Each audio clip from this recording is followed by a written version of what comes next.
Alexander Usyk, the Ukrainian boxing legend, a man who has continually called for peace between Russia and Ukraine, who has always called Russians his brothers, has now just put out a video completely reversing his earlier position. Before I comment on this, I'd first like to say I deeply respect Alexander Usyk as a sportsman. He's one of the best boxers ever, an Olympic gold medalist, and will definitely be enshrined in the Boxing Hall of Fame. Now, in response to your video, Alexander, I'll be brief because you don't back up claims with any actual evidence. You've had a dramatic and mysterious change of position. I don't know why. Whether shots to the head finally caught up with you or powerful people in Ukraine strongly suggested you change your narrative, I can't say, I don't know. You call Russians pigs. You say the Russian government is to blame for the conflict between Russia and Ukraine. You call Vladimir Putin Hitler and the Russians are Nazis. You even say that Russians have offended God by breaking the 8th commandment, do not kill. I think it's time we do a little fact check.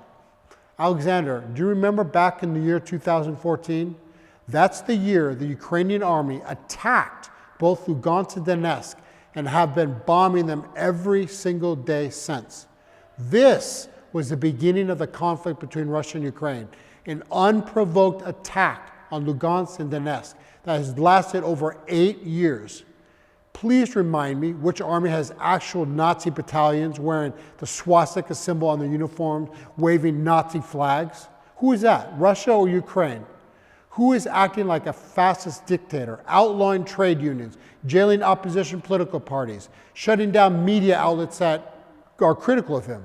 That would be Vladimir Zelensky, not Putin. Zelensky even outlawed the Russian language in Ukraine. Alexander, if you're concerned about killing of others, which I hope you are, why did Ukraine start bombing the people of Donetsk 8 years ago, targeting civilians, destroying schools, orphanages, building apartments? Why? I saw it. I was there 12 different times. I saw it myself. Have you made a video asking the government of Ukraine and the Ukrainian army why they continue to assault on Donbass this very day? And because you care so much about human life, please tell me, who is going to save the people of Donbass from Ukrainian bombs? Alexander, I told you I respect you as a sportsman. You have showed skill, tremendous skill and courage in the ring. I wish now you could show the same courage and stand up for what you know is right, even if it isn't popular with the elites and government leaders in Ukraine who want this fucking war.